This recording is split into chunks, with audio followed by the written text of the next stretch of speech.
2024 ঘটছিল কি কারণে? ভারতীয় আধিপত্যের বিরুদ্ধে মুক্তিযুদ্ধের চেতনার নামে যে ছাতা, সেটা সরানোর জন্য। বিএনপি ক্ষমতায় আসার পর কি করতেছে? সেই ছাতাটাই আবার মাথায় ধরতেছে, সেই আওয়ামী বয়ান আবার তারা আনতেছে। ভারতের সাথে যে অসম চুক্তি, সেগুলো নিয়ে কথা নাই। আদানি নিয়ে চুপ, ক্যাপাসিটি চার্জ নিয়ে চুপ, সীমান্তে হত্যা নিয়ে চুপ, ট্রানজিট নিয়ে চুপ। বিএনপি এখন এই কাজটাই করতেছে। আগের পুরনো বন্দোবস্ত, পুরনো ব্যবস্থা, পুরনো সিস্টেম সব নিয়ে আসছে। এটাই প্যাসিভ রেভলিউশন। মানে যে দ্বন্দ্বটা মেটানোর জন্য 1400 মানুষ জীবন দিছে, সেটা আবার চাপা পড়ছে। এটা বিশ্বাসঘাতকতা। এখন প্রশ্ন, এরপরে কি হবে?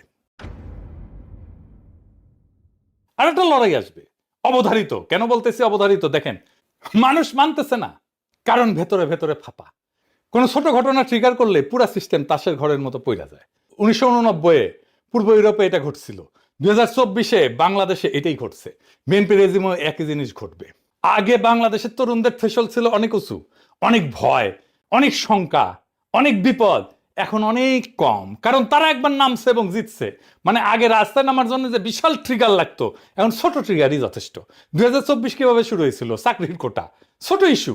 হাসিনার একটা বাক্য, রাজাকার, রাজাকারের পোলাপান, পুরা দেশ জ্বলে উঠলো।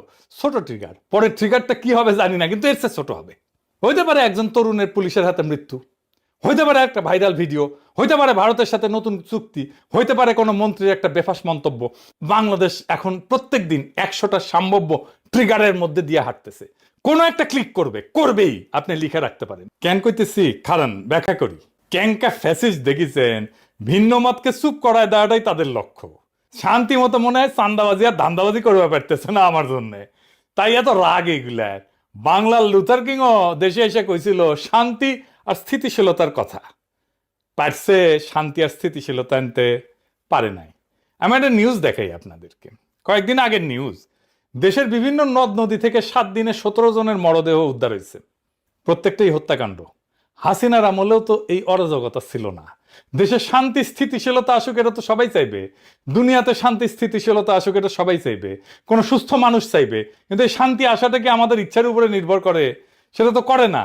দেশে যে সহসাই শান্তি স্থিতিশীলতা আসবে না, এটা তো আমি অনেক আগে থেকে বলে আসতেছি। এই বিষয়টা বুঝলো না ছাত্ররা, বুঝলো না প্রফেসর ইউনূস, বুঝলো না বিএনপি, বুঝলো না বাঙ্গু সুশীলেরা আর কিছু জাউরারা। বাংলাদেশে আসলে আসল দ্বন্দ্বটা কি, এটা না বুঝলে আপনি বুঝবেন না বাংলাদেশ কেন শান্ত হবে না। বাংলাদেশের রাজনীতিতে আসল দ্বন্দ্ব বা ঝগড়াটা কিন্তু আওয়ামী লীগ বনাম বিএনপি না, জামাত বনাম বিএনপি না, আওয়ামী লীগ বনাম এনসিপি না, ধর্ম বনাম সেকুলারিজম না, কোনোটাই না। আসল ঝগড়াটা হইতেছে একদিকে বাংলাদেশের 800 বছরের মুসলমানদের নিজস্ব রাজনৈতিক আকাঙ্ক্ষা, অন্যদিকে মুক্তিযুদ্ধের চেতনা নামে একটা প্যাকেজ, যেটার পিছনে আছে আসলে ভারতীয় আধিপত্যবাদের প্রজেক্ট, যার লক্ষ্যই হইতেছে এই ভূখণ্ডের মানুষকে পরাধীন, শক্তিহীন করে রাখা। তারা বাংলাদেশকে কাটাতারি ঘিরে রাখবে, পানি আটকাই দিবে নদীর, সীমান্তে মানুষ মারবে পাখির মতো, সীমান্তের নদীতে কুমির আর সাপ ছাড়বে, যেন বাংলাদেশে মানুষ পার হইতে না পারে। কি ভয়ানক কথা! দুনিয়াতে কোথাও এটা নাই। এরা এতে করবে ইন্ডিয়ান বর্ডারে, বাংলাদেশের মানুষকে উই পোকা বলবে, কিন্তু বাংলাদেশের বাজার ছাইয়া ফেলবে তার পণ্যে। তার বাংলাদেশে বন্দর লাগবে, ট্রানজিট লাগবে। তুমি যারা পছন্দ করো না, নিরন্তর অপমান করো, মর্যাদা দাও না, তার ভূখণ্ড তোমার লাগবে। তো তোমার তো একটাই রাস্তা আছে, যে এটা অনুগত জনসমর্থন সরকার রাখা। এটাই হাসিনা। সেই জন্যই ভারতীয় আধিপত্যবাদের সাথে দ্বন্দ্বটা হাসিনা আমলেই চূড়ান্ত রূপ নিল। বাংলাদেশের এই প্রশ্নের উত্তর 15 বছর ধরে স্পষ্ট হয়েছে। আওয়ামী লীগ ছিল এই প্রজেক্টের পলিটিক্যাল ভেহিকল, ভারতের পলিটিক্যাল এজেন্ট। 2024-এর জুলাই আগস্টে এই দ্বন্দ্ব নিয়ে লড়াই হইল। হাসিনা পলাইল ঠিকই, কিন্তু দ্বন্দ্ব মিটে নাই, কারণ ছাতাটা তো সরে নাই। বিএনপি এসে সেই একই ছাতা মাথায় ধরিছে। মানে যেই কারণে 1400 মানুষ জীবন দিছে, সেটার মীমাংসা এখনো বাকি। এই দ্বন্দ্ব মিটতে হবে, মিটবেও, কিন্তু কিভাবে? এই আলাপে ঢুকতে হইলে আগে একটা অন্য জিনিস বুঝতে হবে। বাংলাদেশের তরুণদের একটা বিশেষ ক্ষমতা আছে। ক্ষমতা আছে। বাংলাদেশের প্রত্যেকটা প্রজন্ম রাষ্ট্রের বিরুদ্ধে দাঁড়ানোর ট্রেনিং পেয়েছে। সে রাষ্ট্রকে, তার কোয়ার্সিভ মেশিনারিকে, তার দমন পীড়নের যন্ত্রকে, এটাকে কনফ্রন্ট করছে, মোকাবেলা করছে। প্রত্যেকবার আগের চাইতে বেশি ভায়োলেন্ট হয়েছে সেটা। সব জেনারেশন করছে। সিকোয়েন্সটা দেখেন। প্রথম ট্রেনিং 1972, ভাষা আন্দোলন। 144 যারা ভেঙ্গে রাষ্ট্রের গুলির সামনে দাঁড়াইলো ছাত্ররা, সালাম, রফিক, জব্বার, বরকত গুলি খাইলো, কিন্তু পিছায় নাই। এই অভিজ্ঞতা গেছে পরের প্রজন্মে। এই মেমোরি কোনো বই থেকে ট্রান্সমিট করে নাই, শরীর দেওয়া হয়। লড়াই করা মানুষটা পরের জনকে দেখায় কিভাবে লড়তে হবে। এক শরীর থেকে আর এক শরীরে বয়া যায়, ট্রান্সমিট হয়। প্রজন্ম থেকে প্রজন্মে। এরপরে আসলো 1969, যাদের বাবা চাচা 52 সেই ছেলেগুলোকে দেখছে, তারা দেখছে কিভাবে গুলির সামনে দাঁড়াইতে হয়, কিভাবে লাশ নিয়ে মিছিল করতে হয়, কিভাবে না পিছাইতে হয়। সেই বাবা চাচাদের ছেলেরা এবার রাস্তায়। আসাদ, মতিউর, 52 ট্রেনিং 69 অ্যাক্টিভেটেড হইল। এইবার শুধু পুলিশ না, আজ তো আর্মি নামছে, প্যারামিলিটারি নামছে, আগের চাইতে ভায়োলেন্ট। উড়াই দিল তারা আইয়ুব খানকে। এরপরে 71, 69 ট্রেন্ড তরুণেরা এইবার অস্ত্র হাতে। যারা 69 পুলিশকে কনফ্রন্ট করছে, প্যারামিলিটারিকে কনফ্রন্ট করছে, তারাই 71 পাকিস্তানি আর্মিকে কনফ্রন্ট করতেছে। 9 মাসের ফুল স্কেল যুদ্ধ, আগের চাইতে অনেক বেশি ভায়োলেন্ট। প্যাটার্নটা দেখেন, প্রত্যেকটা প্রজন্ম আগের ট্রেনিং রিসিভ করছে, প্রত্যেকবার এসকালেট করতেছে কনফ্রন্টেশন। 71 রণাঙ্গনে সক্রিয়ভাবে লড়ছে প্রায় 1050, অনেকে বলে 30,000। যাই হোক, এই সংখ্যক তরুণ, তাদের আকাঙ্ক্ষা কি ছিল? একটা নতুন সমাজ, মুক্ত সমাজ। কি পাইল? বাকশাল।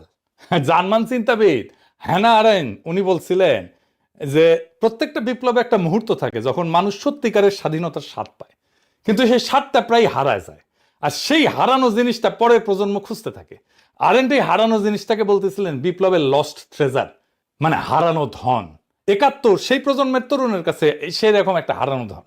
সে যখনই আইডেন্টিফাই করছে যে কে তার হারানো ধন কাইরে নিছে, তারে খাইয়া দিছে সেই তরুণ। ওদের আকাঙ্ক্ষা মেটে নাই, কিন্তু তাদের হাতে তো ট্রেনিংটা ছিল, তারা চুপ থাকে নাই। জাসদ কেন হইল? 15 আগস্ট 75 কেন হইল? 7 নভেম্বর কেন হইল? জেল হত্যা, জিয়া হত্যা, প্রত্যেকটা ঘটনায় কারা ছিল? রণাঙ্গনের মুক্তিযোদ্ধা, যাদের লড়াইয়ের ট্রেনিং সবচেয়ে সাত। তারাই আবার লড়াই শুরু করছে একজনের আরেকজনের বিরুদ্ধে, কারণ তাদের আকাঙ্ক্ষা মেটে নাই। এরপরে আসলো 90, আমাদের জেনারেশন রাজপথে লড়াই করলো, সে হিরোইক লড়াই। 24-এর মতো না, কিন্তু একটা হিরোইক লড়াই করছে আমাদের জেনারেশন। নূর হোসেনের জীবন দেওয়া, কি কাব্যিক জীবন দেওয়া, বুকে পিঠে লিখলো গণতন্ত্র মুক্তি পাক, স্বৈরাচার নিপাত যাক। এরপরে আমাদের ট্রেনিং হলো 2013-তে। 28 ফেব্রুয়ারি 2013 মৌলানা সাইদির ফাঁসির রায়ের পরে সারা দেশ রাস্তায় নামলো, সারা দুনিয়াতে নামছিল। শুধু ইসলামপন্থী তরুণেরা না, সারা দেশের সমস্ত মানুষ নামছিল। বাঁশখালী, চাঁপাইনবাবগঞ্জ, বগুড়া, লক্ষ্মীপুর, তারপর 5 মে শাপলা চত্বর। হেফাজত, একটা নতুন প্রজন্মের প্রথম বড় ট্রেনিং। সংগঠিত ইসলামিক যুবশক্তি প্রথমবার রাষ্ট্রীয় ভায়োলেন্স ফেস করলো। 2018 সালে নিরাপদ সড়কের আন্দোলন, স্কুল কলেজের কিশোরেরা রাস্তায়, ছাত্রলীগের হেলমেট বাহিনী, এই বাচ্চারা শিখলো একটা নতুন জিনিস, সোশ্যাল মিডিয়াকে কিভাবে ব্যবহার করতে হয়। তারা শিখলো ছাত্রলীগ কিরকম জাউরা হইতে পারে, কেমন বর্বর হইতে পারে। এই 2018 স্কুলের ছাত্ররাই 2024-এ এসে ইউনিভার্সিটির ছাত্র। চূড়ান্ত ক্লাস পাইল তারা। ওই ট্রেনিং থেকে ফিরে আসা ছাত্ররাই চূড়ান্ত ট্রেনিং পেল 2024-এ। আর্মি, পুলিশ, র্যাব, বিজেপি সব একসাথে নামছে। হেলিকপ্টার থেকে গুলি, 1400 লাশ তবু পিছায় নাই। এই 2024 পৃথিবীতে অনন্য। কেন? দুনিয়ার আর কোথাও বাংলাদেশের 24-এর মতো ঘটনা ঘটে নাই। তিউনিসিয়ায় 2011-তে কি হয়েছিল? আর্মি প্রেসিডেন্টের গুলি চালানোর হুকুম মানে নাই, উপরের লেভেলে। মিশরে আর্মি কাউন্সিল বসে সিদ্ধান্ত নিল মোবারক যাবে, উপর থেকে। ইন্দোনেশিয়ায় আর্মি চিফ সুহার্তোকে যায় বললো যে চলে যান, উপর থেকে আসলো। ফিলিপিন্সে 86-তে, সার্বিয়াতে 2000, শ্রীলঙ্কা 2022, সব জায়গায় একই গল্প।